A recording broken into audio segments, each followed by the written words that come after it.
Rupert Murdoch. Guys, Murdoch is an absolute titan of media. If you don't know him already, he owns just a few things like Fox News, Sky News, the Wall Street Journal, and a whole lot more. I mean, he created a vast international media empire, and he is an incredibly powerful person in this world today. He's getting older. He's around 93 years old. Nonetheless, still exerts a lot of power. I like Murdoch because he shares his opinions on things. He's not afraid to call people out, and I like that. I respect people who do that. I don't really respect people who become successful financially, but they're cowards because they don't share their opinions, right? They just keep everything to themselves. What's the point of accumulating all this wealth and power if you can't even speak your mind? So that was just something I respect about Murdoch. But I want to get into this, guys. I cleared this book. Man, it was a good read. This is going to be a masterclass in not only how to build an empire like Murdoch did, but a masterclass of finance as well, because the way that Murdoch manipulates money, the way that he funnels money out of countries, funnels his profits to places like the Cayman Islands to save money on taxes, and the way that he uses the banks and takes loans from them to expand his empire is just remarkable. So let's just get right into it. So I'll start with the prologue. Murdoch accumulated $7.6 billion in debt. Murdoch ran his company by phone. Right? Murdoch's empire is so vast that he can't be everywhere at once. And he was always on the move. So they're saying Murdoch was always on the phone. And that's pretty cool that he's able to do that. He had determined never to work for anyone. So yeah, sounds like me, I swear. That's like my thing. I'm determined never to work for anyone. Volume of foreign exchange transactions. So this is just giving you a picture of how much this grew over time. In the 1960s, it was at $3 trillion a year. In 1984, $32 trillion. 1985, $65 trillion. 1987, $87 trillion. News Corp, which is the entity that owns all of these subsidiaries that Murdoch owned, owed money to 146 financial institutions. He used a lot of banks, guys, developed a lot of relationships with banks. The vice chairman called the bank that is holding out, or the chairman, or the Federal Reserve. The bank in Pittsburgh agreed. I'm actually going to get into this later because there's more details on this later, but essentially, they were trying to get money, trying to get a loan, and everyone was holding out. So they tried to get money from everyone. The chairman of the Federal Reserve, and then finally a bank in Pittsburgh agreed. So chapter 1. This is Murdoch. No autocrat can tolerate the widespread dissemination among his people of a free discussion of his conduct. And then Murdoch talks about his dad and his high ambition. He was a tough manager, but also generous. Many adored him. And then he had a slavish admiration for dictators such as Lord Northcliffe. Chapter 2. Rupert is great at adapting himself to any situation. There was rarely a debate in which he didn't take part. He went off to the poorer parts of Melbourne to see what it was like. He wanted to have his own way and at the same time be respected and promoted.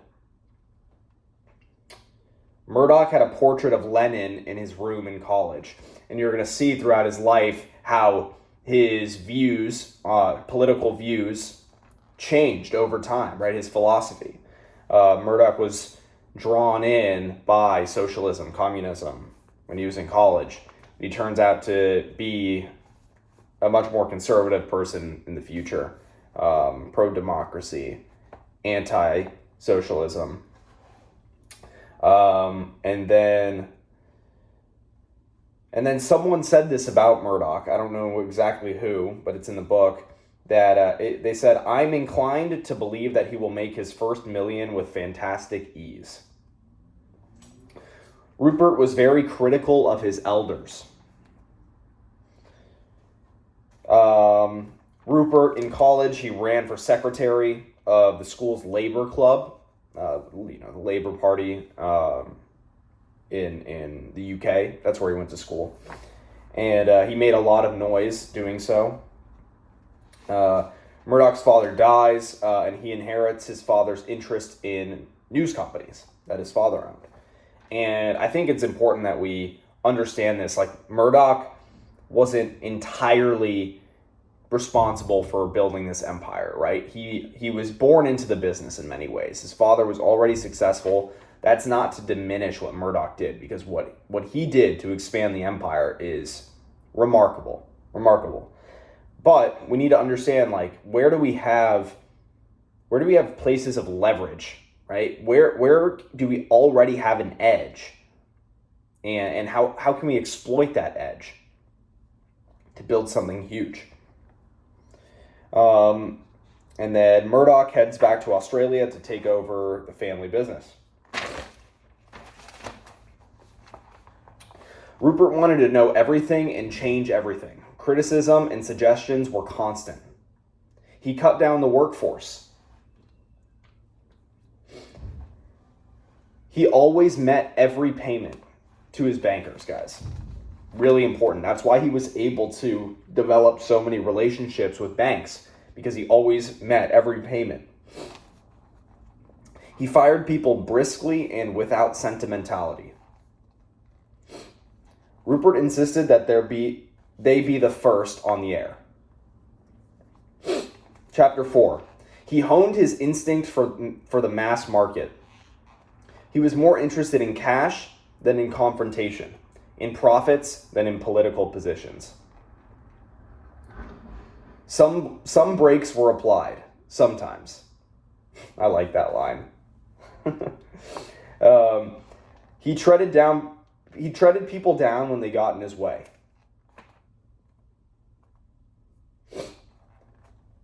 And then this is Rupert, some advice. Have someone who can read and understand what the figures are telling you. Chapter 5. Rupert interfered with the editing of the newspaper. And then a quote from him here. I am the one responsible for the success or failure of my papers. And then they're talking about at the Sun newspaper. He gathered new readers at a few pence apiece with his acquisition of the paper.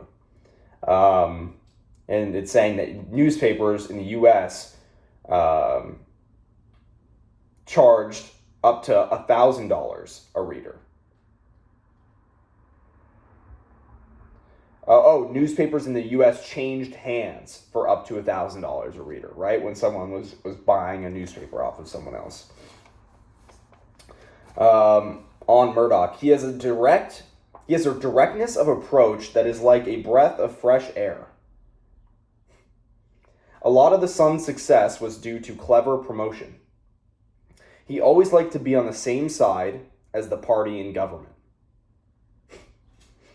Yeah, guys, when you get this big, and you're just going to be intertwined with the government, especially in the space that Murdoch's in, right? The media space. I mean, so he played the game. He was always on the same side as the party in government. He swooped in on a town and bought the weaker paper to set it up against the leader. He livened the papers up or dragged them down, depending on the viewpoint of the observer. Chapter 6. And then talking about the Telegraph, how the Telegraph made information into a commodity. And then Murdoch buys the New York Post. A central bank can't order you to pay dividends if you don't have control of the stock. Murdoch bought the Post for $30 million. And then this is kind of how he structured his deals, right, when he was, or financed his deals. So a third of the money came from selling investments and borrowing. A third of the money came from earnings of the Sun and News of the World. And then a third came from an unsecured loan from European American Bank and Trust Company.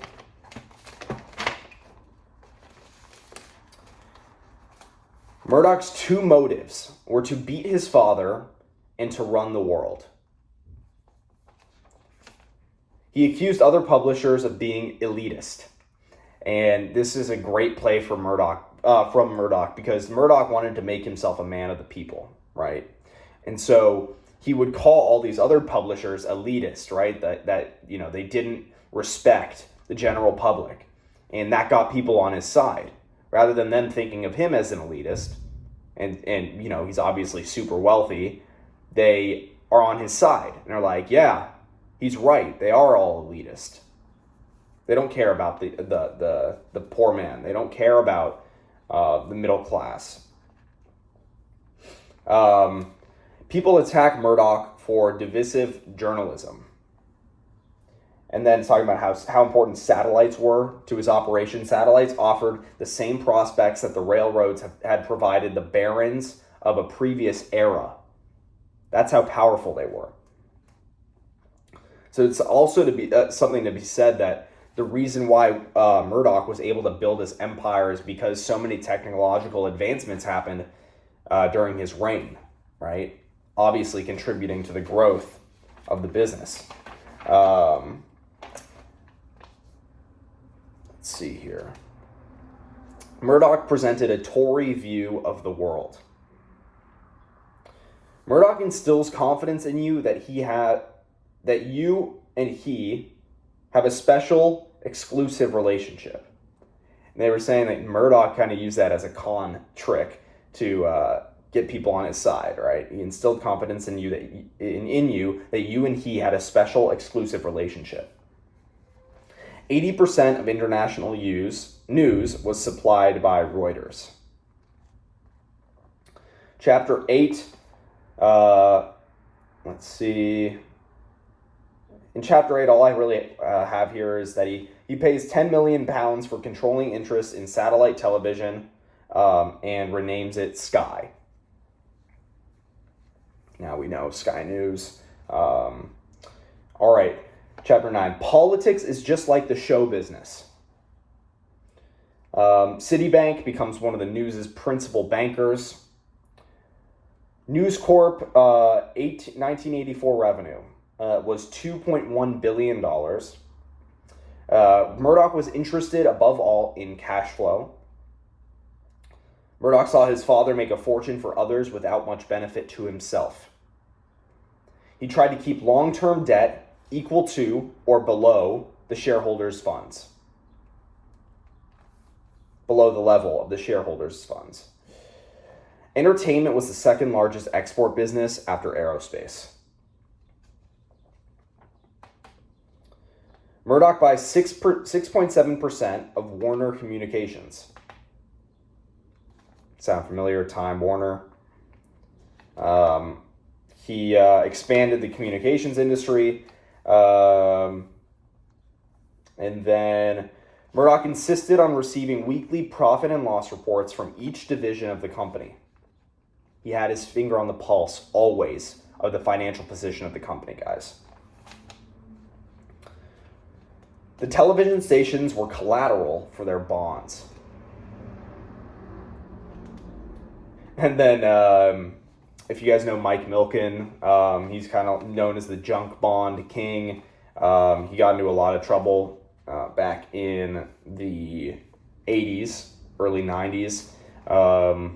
And he was over at Drexel, the firm. And it says here that Drexel's fees came to around $50 million, right? Milken knew how to extract the most out of deals, and Murdoch resented him for that. You couldn't own a TV station and a newspaper in the same town.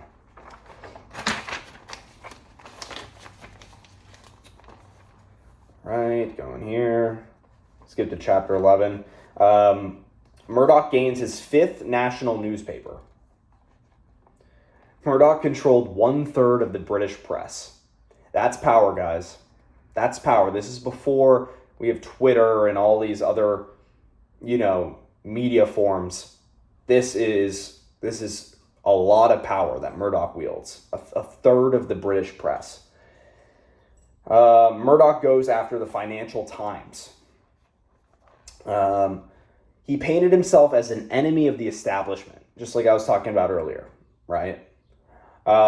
If they keep insisting I'm hostile, that could turn me into a hostile person. The line from Murdoch, right? He's like, okay, if you keep calling me this guy who is doing hostile takeovers, and I'm a hostile person, maybe I just will be. Maybe I'll just continue being so, right? He would become Reuters' single largest shareholder.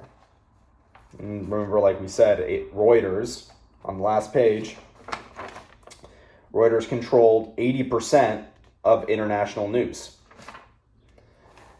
He looked for loopholes for how he could own both the paper and the station. Murdoch loses the Post, and he purchases TV Guide for $1 billion. Chapter 12. He made Fox's shows racier and more provocative than the others. Murdoch bought 39 printing presses for $800 million. No one made a decision except Rupert. And then in chapter 12, talking about, too, how Rupert meets at the White House and with Benjamin Netanyahu as well. Guys, this is why media is so powerful, because not only can you get super rich, obviously, like Murdoch, but you can also get in rooms with leaders, right? The most powerful people in the world. And so that's why Murdoch's so powerful and why he's been demonized by the media.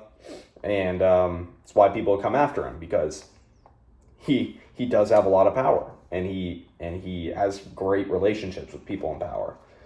All right, this chapter I have a lot of notes on. Chapter 13, really good. Murdoch wanted to show films on an all-advertising-funded free channel. Sky News cost $40 million to create. 1989 budget was $30 million, and it attempted to do news on a 24-hour basis. Murdoch uses the importance of freedom to help his cause. And then it's talking about here, News Corp's debt to equity ratio was 0.98 to 1. Murdoch sold his own assets to himself using other people's money. And this is what I'm talking about with how Murdoch manipulated things. Listen to that again, right? How he plays the game. Murdoch sold his assets to himself using other people's money. Like, you got to get creative, right? When you're dealing with this kind of magnitude of money. Murdoch knew how to be creative. And he had great people by his side. Time and Warner merge to compete with Murdoch. There were 400 business units under News Corp, just to give you an idea of the expanse of his empire. They forced regulators to react to them. And then talk about how accounting rules in Australia and the US differ. They generated big profits from currency speculation, kind of like how George Soros made a ton of money doing the same thing. Over 110 banks supported News Corp. They reduced profits from their Australian operation, so his tax bill was reduced. See, guys, how he plays the game. All of News Corp's profits in 1987 to 88 were earned through tax havens. Just incredible. I have some more for you guys. But do you see how he plays the game? I mean, I know I've said that a lot of times now, but it's just incredible to me how Murdoch was able to build such a vast empire, and how he learned how to, funnel his money, tax havens, the Cayman Islands, all that stuff.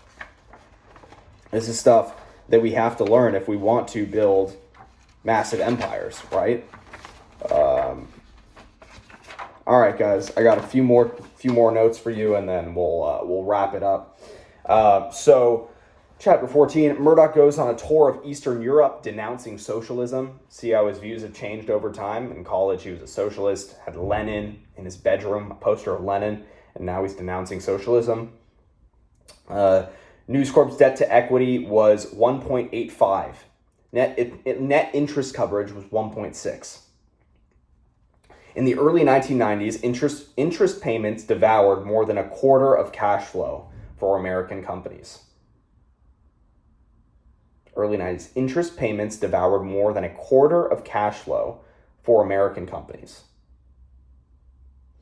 News Corp was so large, its collapse would seriously impact the international economy. That's how you know you're big. That's how you know you're big. It's like a nation falling. International bonds issued by News Corp were yielding up to 47%. Murdoch never missed an interest payment. And then they talk about how Murdoch paid to publish Gorbachev's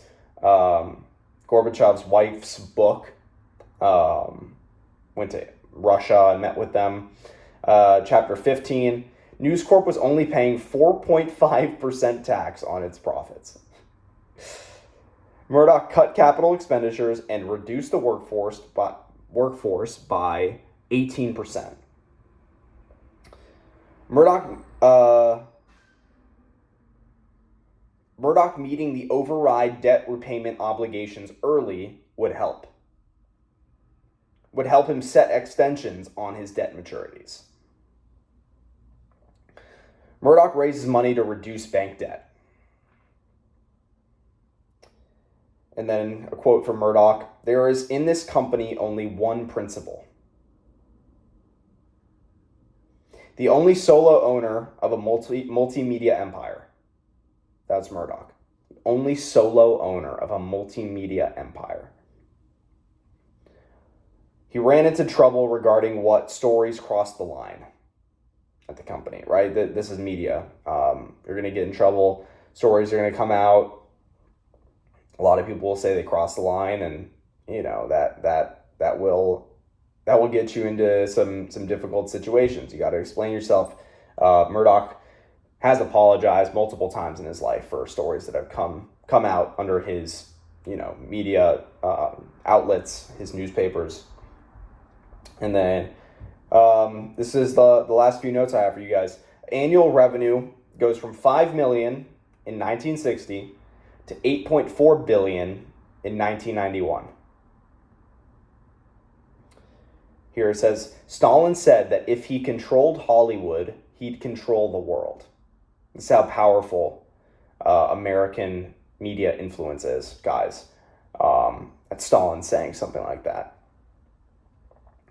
And then American values are starting to spread all over the world.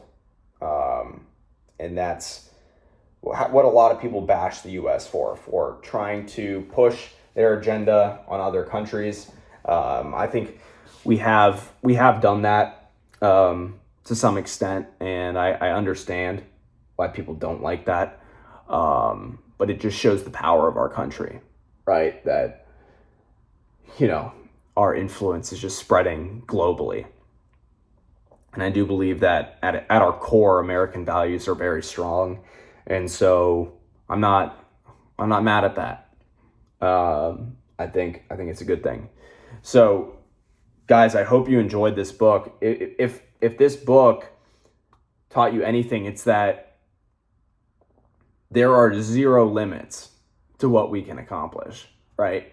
But Murdoch does not have an easy life by any means. This is a high stress life, right? Owing billions of dollars to banks, all these ways that you have to funnel your money to different places, all these regulatory guidelines that he has to follow, all these loopholes. It's a highly regulated space, right? It even said he couldn't own a newspaper and a TV station in the same city.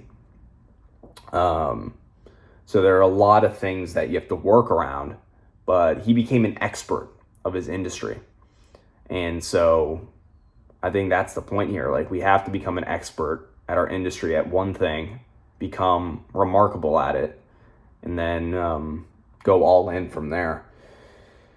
Powerful book, powerful lessons. Go back, rewatch. I would definitely recommend getting the book. It's a bit older now. This book by William Shawcross. I believe it was published in the 90s. And yeah, I got it from a used bookstore. Very powerful. Yeah, 1992. Go ahead, get it. See where you can find it. Probably Amazon, used bookstore. Yeah. I hope you guys enjoyed this video. We got new videos coming out for you soon. I appreciate all the support. And yeah, guys, stay powerful. Stay dedicated, stay motivated. Don't let anyone tell you that you can't do anything. I'm so happy I came to this realization early on in life that if I desire something, I have the ability to achieve it. But it's going to require me sacrificing certain things in my life. And guess what? I understand that, and I'm okay with it. That's what I think a lot of people struggle with. They don't understand ahead of time that this life is not easy. The life of Murdoch, the life of Steve Jobs, the life of Bill Gates, of Donald Trump, of other world leaders. Guys, this is not an easy life. This is hard. This is hard stuff. And it's those of us who have the grit, who have the willingness to grit it out, to fight for what we believe in, and to change the world. We're the ones who are going to do it. As Steve Jobs said, those that think they're crazy, those who are crazy enough to think that they can change the world are the ones that actually do.